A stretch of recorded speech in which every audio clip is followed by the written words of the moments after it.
இளம் வயதில், அதுவும் 5 மாத குழந்தை சிரித்ததாம், 5 வயதில் பாட்டெழுதியதாம், 9 வயதில் கண்ணாடி தரிசனம் பெற்றதாம், 12 வயதில் எல்லாம் முறையான ஞான வாழ்வடைந்ததாம் என்பதையெல்லாம் சந்தேகப்படுபவர்களுக்காக, சந்தேக கண் கொண்டு கேள்வி எழுப்பக்கூடியவர்களுக்கு இப்படியெல்லாம் நடந்திருக்குமா என்றெல்லாம் கேட்கும் என் உறவுகளுக்காக இவ்விளக்கத்தை இங்கு நான் கொடுத்தே ஆக வேண்டும். அதற்காக சில வெளிநாட்டு நிகழ்ச்சிகளை பார்ப்போம். சுமித் என்கிற சிறுவனின் தாயார் தம் மகனை பற்றிய ஒரு வியப்பான செய்தியை சொல்கிறார்.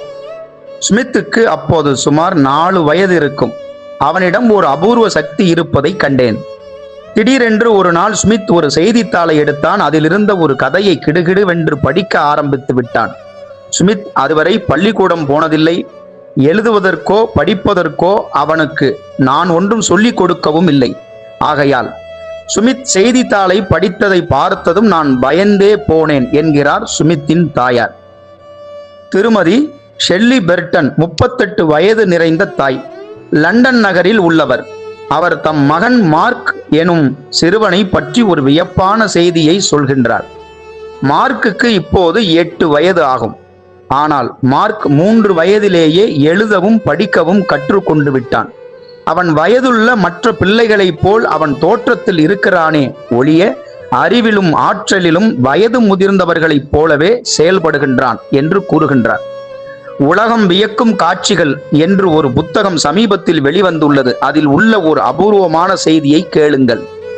கிம் யூங் யாங், இவன் தென்கொரியாவை சேர்ந்தவன். டோக்கியோ டெலிவிஷனில் கிம் யூங் யாங் சில அபூர்வ அவதான நிகழ்ச்சிகளை நடத்தி காட்டி மக்களை வியப்பில் ஆழ்த்தினான். பல கடினமான கணக்குகளுக்கு உடனுக்குடன் மிக எளிதாக விடைகள் கூறினான். 4 மொழிகளில் கிடுகிடுவென்று ஒரு பாடலை பாடினான். தானே ஒரு செயலையும் இயற்றி இசையோடு பாடி காண்பித்தான். இந்த அவதான அற்புதங்களை எல்லாம் செய்து காட்டிய கிம் யூங் யாங்குக்கு என்ன வயது தெரியுமா? 5 வயது கூட நிரம்பாத சிறு பிள்ளை. அதாவது 4 ஆண்டும் 8 மாதங்களுமே நிரம்பிய சிறு குழந்தை ஆவான். என்ன ஆச்சரியம்! இந்த செய்திகள் எல்லாம் நம்பக்கூடியனவா? இது போல நடக்க முடியுமா என்று வாசகர்கள் வியக்கலாம். ஆனால் இந்த செய்திகள் எல்லாம் உண்மை. உண்மை நம்பத்தான் வேண்டும்.